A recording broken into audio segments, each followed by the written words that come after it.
Feeling the weight of the world on your shoulders? You're not alone.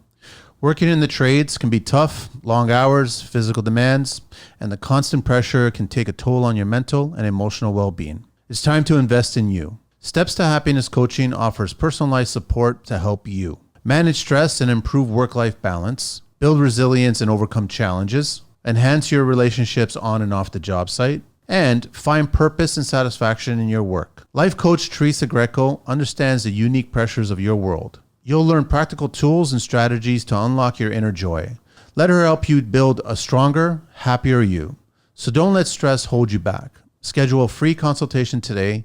You deserve to be happy because life is too short to be anything but. Check out Steps to Happiness Coaching at teresagreco.ca or email Teresa at stepstotruehappiness@gmail.com or connect with her on IG at Teresa Greco _Steps to Happiness or Facebook Steps to Happiness with Teresa Greco. This message is proudly supported by the Construction Life.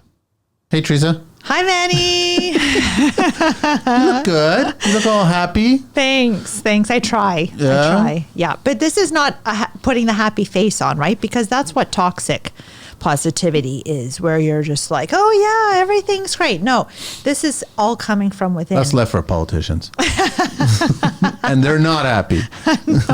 No. We can see that. We can see that because of the things that they do, right? Our happiness is a reflection of like how we show up every single day. So yeah, this is all me tapping in, and everybody can tap into their inner joy too. It's all. You're going to have an exciting weekend coming up. Is that anything big or anything small? Anything that's going to put a smile on your face? Got it going on. Okay. No, because the weather is putting a damper on that. But I wasn't looking for big, broad plans. I'm trying to figure out how, we did some shows a couple of days ago, and all of a sudden he was like, after we recorded, he was, I'm going to take off and go tobogganing with my kids. Yeah, simple things. So it's just like, okay, fine. So we can see the hard things are going on, but we could also come up with like interesting things. Like, when's the last time you made a snowball? Or snow angels. Snow angels? When was the last time you done snow angels? Yeah, so we got all this snow right now. You've got all this technology in your hand with phones and amazing cameras and lenses. Why can't you go for a walk and just take some photos and just mess around with the filters on those photos and maybe bring a kid of yours or bring a partner or bring a dog? Why? That's not money driven. Like, it's simple. Yeah. And you'll appreciate that later on. I'm just making a suggestion, that's all. But fine, it's snow. We have lots of snow. It's February. It's Canada. You can either just be down and glooming and just, hey, dudes, I'm going to stay inside. I can't stand this, right? My boots are wet. My socks are wet. Then change your socks, change your boots, change your pants. Just like and then go back outside and make them all wet again. Have them, just put a smile on your face. Just I think snowballs are funny. I think snow angels are cute and adorable. And yeah. Love it. I love it. Choosing your joy. That's exactly what it's all about. Simple. Who are we talking to today? So today we have Sarah Dawkins, and Sarah's going to come to us all the way from the UK, I believe. And I can't wait for what she's going to share, because I think that many of us are going to be able to relate to being in jobs or careers that aren't making us happy. They suck the happiness out of you? So much so that it led Sarah to depression. Which many people may be showing up every single, depends on how depressed they are, because sometimes you can't even get out of bed. But many people, to say, are still going to work, not showing up as their optimum selves, and making other people miserable in the process. So Sarah's going to talk to us a little bit about where she was and how she got herself to where she is today. Good. All right. Hello, Sarah. Hi, Teresa. Hi. I'm so excited to have you on the show today. Thank you. I'm excited to be with you. Now, Sarah, your story, I believe, really is going to connect with our audience, because you weren't alone in that. You had a career that you were working in and wasn't finding very much joy in it. where it eventually led you to probably like one of the lowest points of your life. Yes. And then, there's some realizations that happened along the way that brought you to where you are today. So I can't wait to dive more into your story. So if you could tell us a little bit more about where you were, what life was like back then, and what became like the turning point for you. Absolutely, and thank you. So I always wanted to be a nurse my whole life. I wanted to be a nurse. And, I didn't do well at school because I went to grammar school and then the school became comprehensive. There was no discipline. So I thought, well, why should I work? So I left school with no qualifications. But I wanted to be a nurse. And by the time I'd had my family and applied to be a nurse, I was refused because I didn't have the qualifications needed. So I had to go to college and do some extra work to gain the qualifications. And I passed that, and I went to nursing school and passed out all my exams and qualified in 2001. And I'm living the dream. This is what I've always wanted to do: be a nurse, help people, care for people in their vulnerable times. But in 2004, we decided to move to America to see what life would be like living and working as expats. So we did, and we got green cards. We moved to America forever. And I got a job in the local hospital. And I thought, this is going to be it. This really is living the dream, as an expat in a wonderful country, sunshine, blue sky. Only it absolutely didn't live up to my dream because I didn't have the autonomy that I had in the UK. And the work was so different that actually I didn't feel what I'd hoped to be feeling. And whilst we were in America, somebody challenged my belief about using pharmaceuticals at home. And of course, this was the world I grew up in, the world I knew, that when you're sick, you go to a doctor, you get a diagnosis, you get a medication, you take the medication, you're healed. And that was all I knew for 41 years. But once they challenged me, I had to go home and start researching because I'm quite open-minded. So I'm like, why would they say that? Really rocked my world, challenged me. But I did lots of research and found out how powerful our bodies are.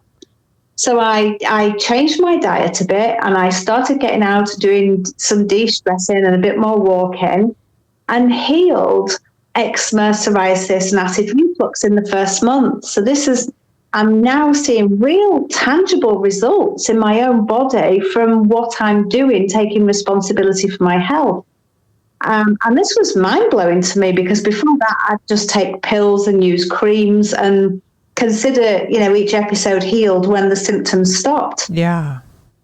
So we moved back to the UK and I went back to work in the hospital that I'd left. And I continued my research and my own healing. And I went on to heal a whole massive amount of other different health problems. It caused me real conflict because at home I'm now without pharmaceuticals, living a really healthy life, being proactive. And yet in my work, I am giving out pharmaceuticals, following doctors' orders and helping patients post-surgery. So whereas at first I thought I would be helping people, caring for them in their vulnerable times, I found myself keeping them sick by keeping them on medication and propagating the surgery and the interventions. So I had a real disparity going on and caused me a lot of internal conflict. And actually I ended up in quite a deep depression with suicidal thoughts because I was living two entirely different lives at home and at work.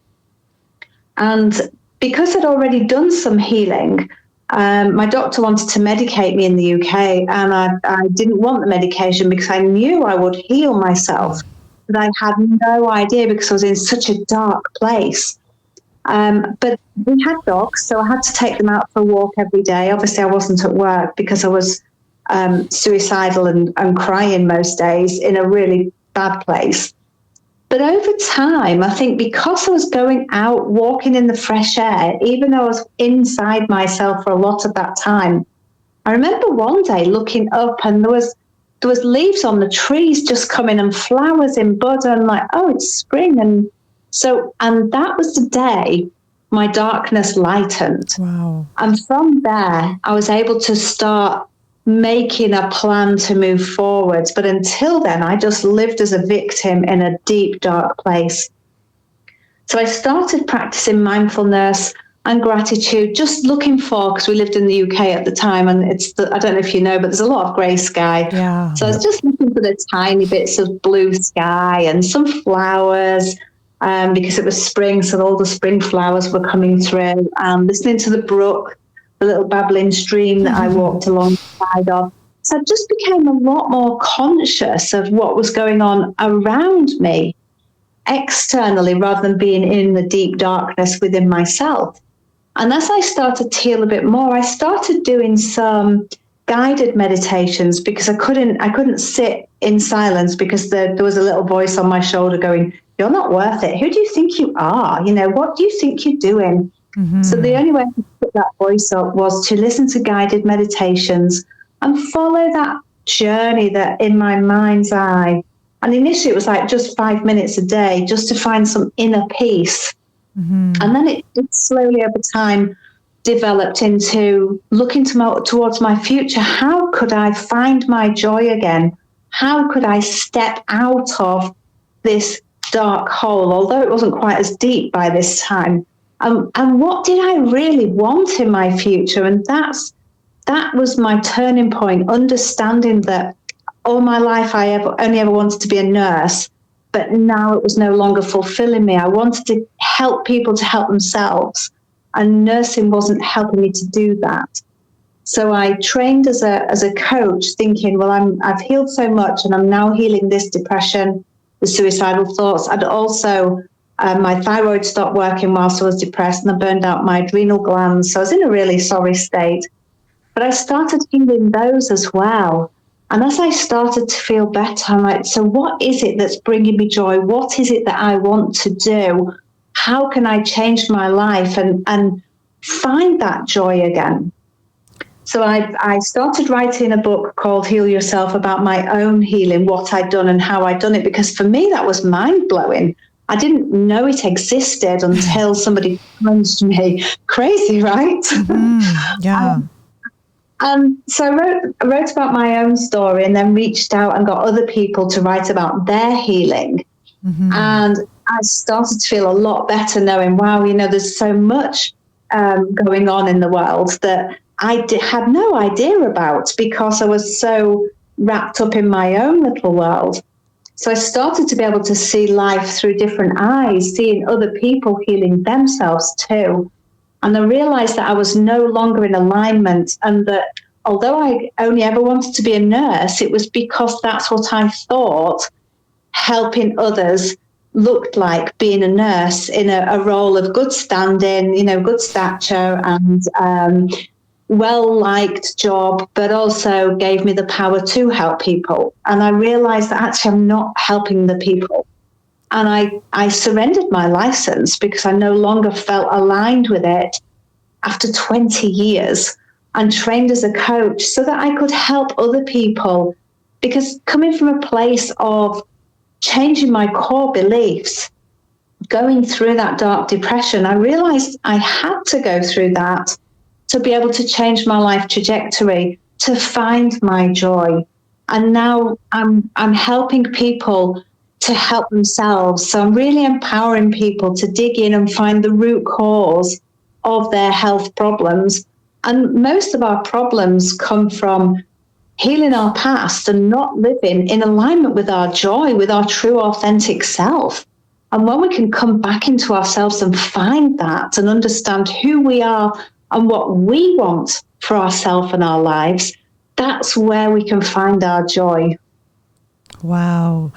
Thank you for sharing all of that. So I know Manny's probably just as excited as I am to unpack all of what you shared. And I think that for me, one of the things that stood out was the pharmaceutical industry. in that at the beginning of the 1900s, and this is the truth, that the word physician actually means like of nature. And Thomas Edison said that the future of medicine and healthcare was going to be people taking more active steps towards like their own health instead of depending so much on doctors and pharmaceuticals. And so we know just like politically how much power the pharmaceutical industry has. And that, especially with COVID and, the vaccines and other things that pharmaceutical companies invest money in, that ends up trickling down to, particular belief systems that we have about leaning on these pharmaceuticals for our health and our happiness. And I think it's particularly interesting from your story is that, you were in that, right? You were in healthcare. As you said, there was this disparity between what you were doing personally, healing yourself naturally, to what you were doing at work, dispensing pharmaceuticals and following doctors, prescriptions and orders around, how you were supposed to help people.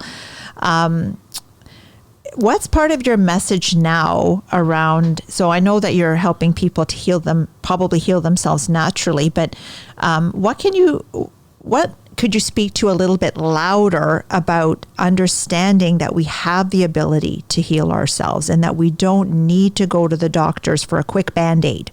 Right? Because when I go to my doctor, she doesn't ask me why I'm feeling the way that I'm feeling. She just says, what can I help you today? And then I say, well, I'm experiencing this and that. Okay, here's a quick prescription.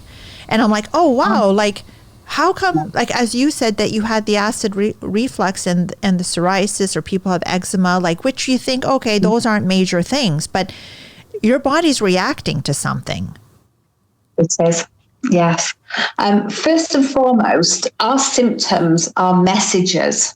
They're messages that it's our body trying to speak to us to convey that something needs addressing. And in Western medicine, all we do is take a pill and shut that symptom down. Yeah. We don't heal it. We just shut it down or quieten it. Yeah. But so if we can look at our symptoms and really sit with them and try and work out what is the message behind the symptom. And that's literally a case of asking your body, because we've all got innate wisdom. And I know it sounds like woo, and it kind of is woo, but also we can speak to yourself and it can answer us. And our higher self knows everything. And our subconscious mind knows everything because it absorbs all that information all the time. It's such a rapid processor. So if we can sit and be with those symptoms and understand them and work with them and ask our body, what do you need? Or even take a critical look at what's going on in our life. What happened before the symptom presented? And how does that relate to what symptom has presented?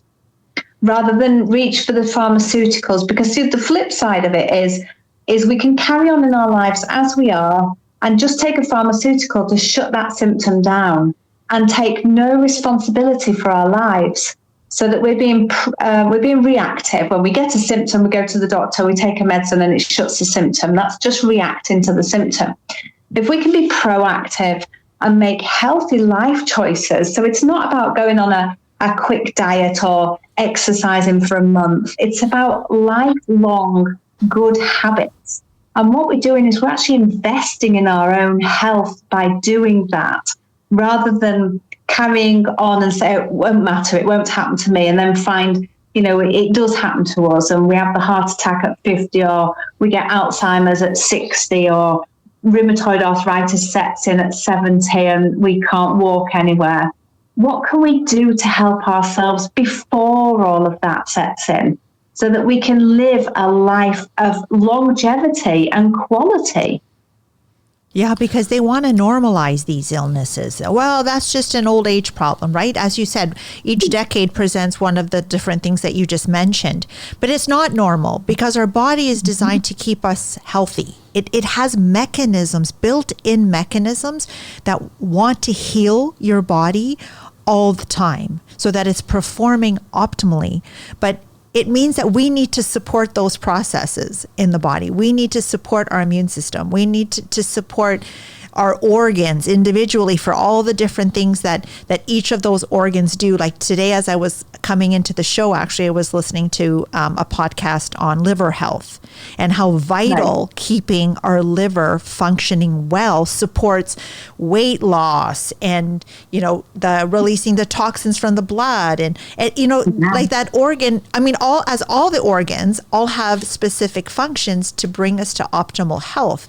And when you look at your body as a temple, right? That my body helps me to do all the things that I want to do every single day. And so if I see my body as a temple, I'm not going to hurt it by taking in toxins like alcohol and drugs and processed foods and all the things we know that we shouldn't be eating. And I'm like, if I really love my body, and I want it to help me to do all the things that I need it to do, I'm going to try to do everything I can to support it. And in some cases, it is actually about removing the abundance of toxins that are in our water. And, some things we can help and some things we can't. And so, thank you so much for speaking on that. I know Manny has a question. No, I was just curious, Sarah, because when you were first confronted by the conflict, when you first started seeing that what you were educated on and how the process was all set up and it started being a conflict, was that a conflict just strictly professionally or did it also infiltrate personally? Like, were you being hit by both sides? Yes, absolutely. Because my whole family is in the medical model. And as I started doing some research, my husband came on board with me and, as I shared the research, but my parents, my sisters, my uncles, aunts, all extended family thought it was crazy because, they'd so bought into the medical model. And my mum was a nurse. So I stepped outside of it and changed my beliefs around medication from I need a pill to my body heals. My family actually thought it was crazy, as did a lot of my friends. No, and I'm in the same boat too. Like anybody who's listened to this show or even the other shows that I've done is just, I'm not a fan of Big Pharma. I never will be a big fan of Big Pharma. I don't trust Big Pharma. And I can't tell you the last time I've been to a doctor, right? I'll have to wait until I break something and then I'll see a doctor. Yes. And I'm sure that's going to happen.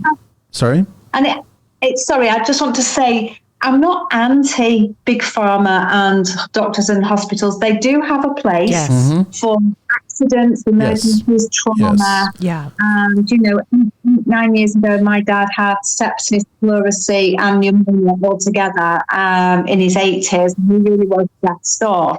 And because of antibiotics and IV fluids and nursing care, he pulled around and he walked out of hospital. Yes. So they do have a place. Yeah. But outside of that trauma, accident, emergency, we can look after ourselves. You're 100% right. Yeah. I was going at like the whole general health. Like we all know that all of us could be, I can go home and eat a whole plate of donuts if I want. I'm pretty sure I know how my body's going to feel if I do that.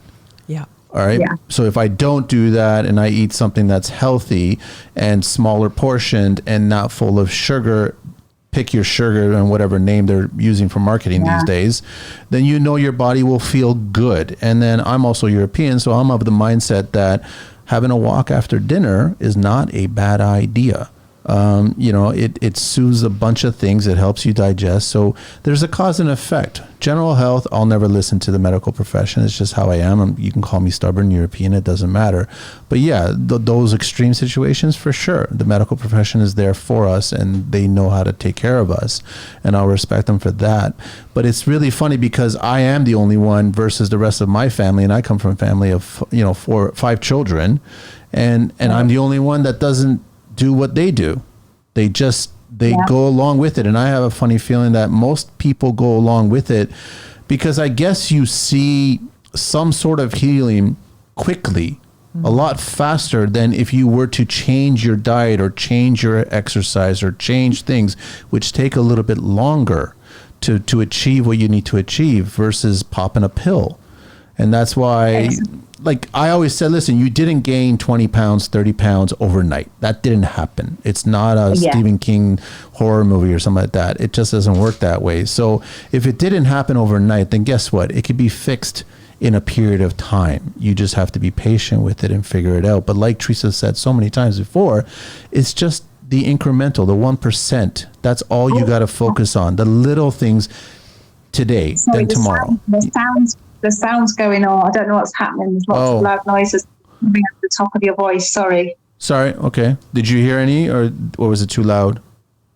That's better. Okay. All right. Sorry about that. No, I mean, where are you right now in the world? You're in the UK. No, I'm a Brit in Spain. I'm still an expat. Oh, okay.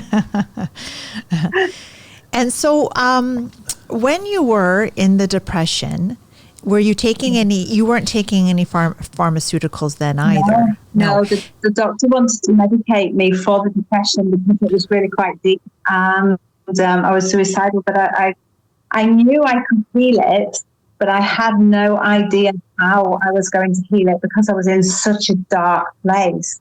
So it took me 3 years to work through that and start to feel better and step out of the depression and to leave my job in a hospital. Right. No, and that, I mean, thank you for saying that because sometimes we think, well, it's just, that's why I think it's true what Manny said, that you just want to lean on the drugs because you're going to get like a quicker fix than, as you said, like 3 years of you working on yourself. Now, one of the things you said initially was that some of this healing that is, that's coming up with physical symptomology, let's say, that you said has to do with, some trauma or some things that might have happened in our past that's coming up for us, to look at. And so if you want to just elaborate on that a little bit. Sure. The vast majority of people, I'd like to say everybody, but I'm going to go with the vast majority of people. We all hold on to things that happened to us in our childhood that we deem as trauma or we don't even acknowledge it. And it's not about what exactly happened to us. It's about how we hold on to that, how we perceived it as that child. And we hold that and we bury it and push it deep down. And at some point, we have to address that because if we don't, we're holding that trauma, which takes energy. We keep struggling to push it down. What I didn't mention was during the depression, I also leaned heavily on alcohol to the point I was drinking excessive amounts of alcohol.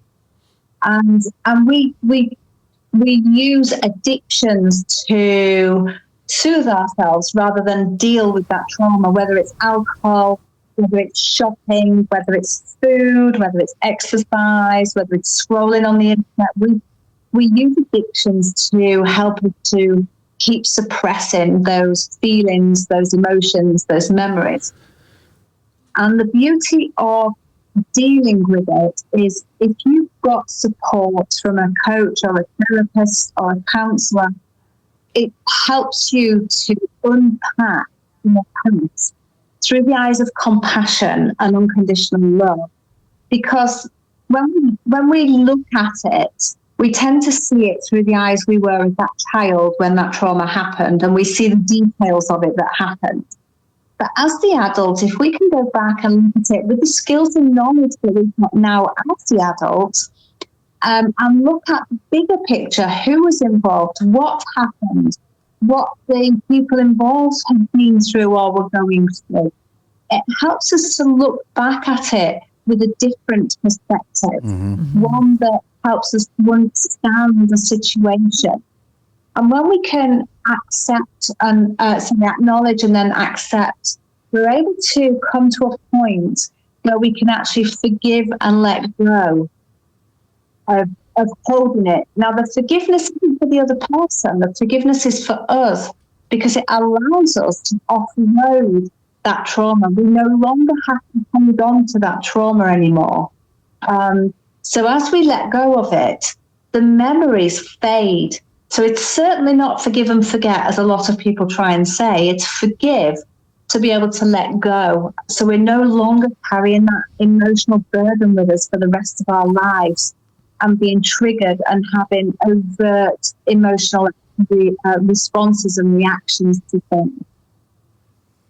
Yes, because I think we need to ask ourselves, do we want to be right or do we want to be happy? And that even just like in, everyday interactions with our partners or whoever, you might argue about a point to say, well, do you want to, and you're just digging yourself deeper into a hole. And it's like, do you want to be right or do you want to be happy? And sometimes people think that by acknowledging the trauma. So let's just say your father was an asshole to you, right? That he belittled you, he beat you, he told you mean things. And in acknowledging that your father did those things and you're holding a grudge now, right? It's part of the trauma. You're still hung up on all of that because it impacted you with how you see yourself and now how you show up in your everyday life because of that stuff. And that if you choose to let it go and forgive him for that, it's like somehow condoning that it was like, well, okay, I'm going to forgive him, because people are telling me that's what I should do, whatever, not recognizing that it's a choice that you're making for yourself, that you're not saying that your father, in choosing forgiveness, you're not saying to your father that he was any less of an asshole because he still wasn't the optimum father. And that's not the way that, a father should behave. That in choosing forgiveness, that you are choosing joy for yourself, that not in choosing to be right by saying, well, no, I'm going to hold on to this and I'm not going to talk to him. And you're going to allow his actions to be held over your head for the rest of your life versus saying, you know what, I want to step into my joy. And stepping into my joy means that I'm going to make the choice not to condone what he did, because we don't condone bad actions that happen towards us, but we are choosing to forgive and to let go so that we can move further into our happiness. Mm-hmm. Absolutely. And to enhance that as well, if we look back and think about what do we know about, you've used, say, a father figure. What do we know about our father figure's childhood? Yeah. Was he treated that way by his parents? And is he just running the patterns of his family? Yeah. Because that's all he knows. Yeah. And, when we think back to our parents and grandparents' generation, they didn't have the therapy and the talking about the feelings ability that we do now. It was all very stoical and stiff upper lip and keep it to yourself and just get on with life. Whereas now we're more able to talk about our feelings, to offload, to talk through what happened, to put it into a different perspective. So, as you rightly said, we're not condoning it, but we can choose to see it through different eyes that, hurt people. So, it's possible that they had an awful childhood too, and they're just running their patterns because they don't know anything else, and we just happen to be on the receiving end. But we can then choose to let that go for ourselves, to choose a different life for us, because we're not what happened to us. We are who we choose to be. Mm-hmm. Very much. As a result of what happened to us, right? To say, that individual now may choose to show up as a very different father for his children because of what happened, right? And I know for me that I do lots of different things, but I'm an educator by profession. And I was having a discussion with a high school student yesterday about how the different things that happened to me, my interactions with teachers, and the certain ones that impacted me deeply, but in a negative way, that, to the point that I like very upset and like even one happened post that, after I finished university when I was going for my teacher training, and that I was like, I can't do this. And I was coming home crying. I'm like, I'm an adult and this person is making my life miserable. And all of that, looking back, is that all of those interactions with those individuals taught me how I wanted to show up as a teacher. That I was like, I am never doing the things that those teachers did to me. And maybe, I mean, this is part of the life path, is all of these things are always showing you more about yourself, but also leading you towards the life that you're going to be. And we have a choice, right? So, back to this example with the father, is that you hope that what you went through as a child gave you the learning and inspiration to how you want to show up today, and to make the choice that, some think, well, I come from a long line of alcoholics. Yeah. And that doesn't mean that you need to choose alcohol and alcoholism to be part of your life path just because you have, a long lineage of that. And I've, also spoken with people who have alcohol prevalent in their family structure, and that they've had to create barriers, right, where they don't hang out with their family, because hanging out with them means that alcohol is a big part of that interaction, and they're choosing for themselves to not have alcohol be a part of their life. So they've had to remove people that technically are close to them, so that they can step again further into themselves, but also into their happiness, because they recognize that alcohol is not conducive with that. Yes. Boundaries are really important to protect ourselves. We don't put the boundary up to keep people away from us. We put the boundary up to protect ourselves and our own happiness and our quality of life. So it's not a selfish thing to put that boundary up. No, sorry, one more. No, go. My other question now has to do with you deciding to, as you said, give up your license, because that's a big moment, right? That, you think that's all you ever wanted to be, and you did all the steps that brought you to that point, but then led you to the lowest point of your life. That and I think that was the right choice, that you're like, I can't go back to living the way that I was. And the same thing, part of my own story, that when I made the choice to start making changes, that I couldn't continue living the same life that I was living before. Like, even it saddens me even to think of me going back to that place. And that, I think a lot of people struggle with that they're in jobs or careers and they've been in it for so long, and maybe they've even achieved a certain level of success in their business, right? They have so many employees, but meanwhile, every single day feels like how you were feeling. So how could you, what would you want to say to someone who might be at that point where they're also, they've invested a lot of time and energy, and in the sense that they have, degrees and diplomas or whatever that time and energy would have, materialized into. What would you say to someone who might be battling with that same feeling that you were feeling, that you just was like, no, I just can't? I'd say it takes courage to step out of where you are now and step into where you want to go. And you have to dig really deep, because you've invested so much time and energy and money to get to where you are now. But if it's making you miserable, are you going to spend the whole of the rest of your life in misery just because you don't want to turn back after all the time, money, and effort you've invested? But dig deep and find the courage and step into what you truly want to do. Understand who you are authentically, understand what it is that brings you joy, that lights you up, and follow your heart and your dreams. Because what awaits you when you take that radical step is so much love, so much happiness, and you will just be living the life of your dreams, rather than staying in a job because you feel that you've put so much time, money, and effort into. And that's what you feel like you've stepped into now that you made that choice? Absolutely. I feel like, do you understand the word dharma? Yeah.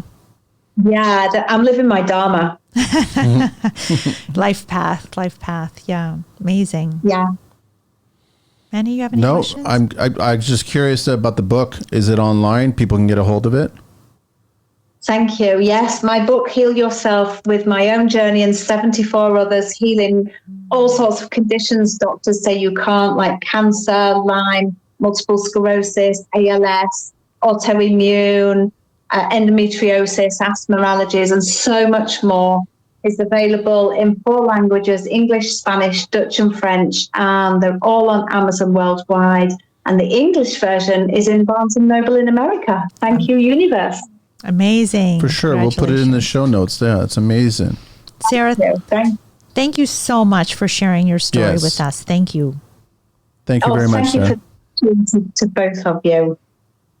Thank you. Thank you so much for opening it up and sharing so much. Really appreciate that. You're very welcome. Take care. Have a great rest of your day. Thanks. You too. Bye. That was great. Yeah, so powerful, so powerful. And I can't wait to talk to you about like what kind of takeaways I took from that conversation. But I mean, it left on such a good note to say that when you take the leap, when you choose joy, that you end up like not regretting that choice, that because it's like our inner being is telling us to take the leap.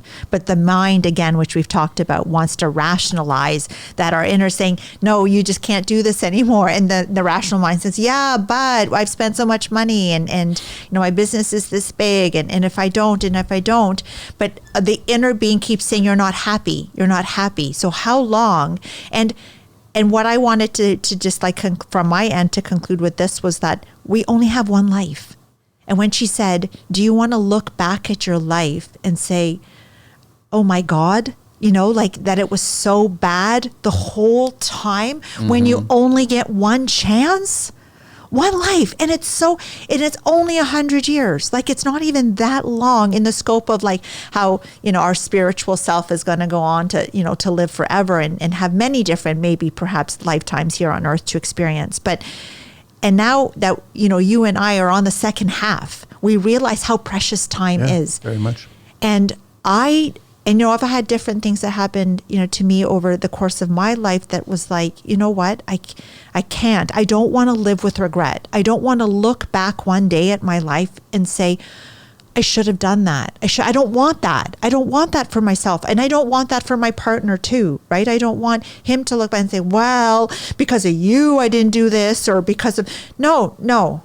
We can make choices for ourselves every day. And I'm here to, like, I think in a marriage that you should be there to support your partner in whatever it is that they want to do. Not meaning exclude you in that process, but, you know, because we only have one life and now we have a limited amount of time left. And this second half, our bodies are also not on the uptake. Right now, things start to show up and our bodies aren't like in top shape. But, you know, what steps can we take to try to, you know, keep it there?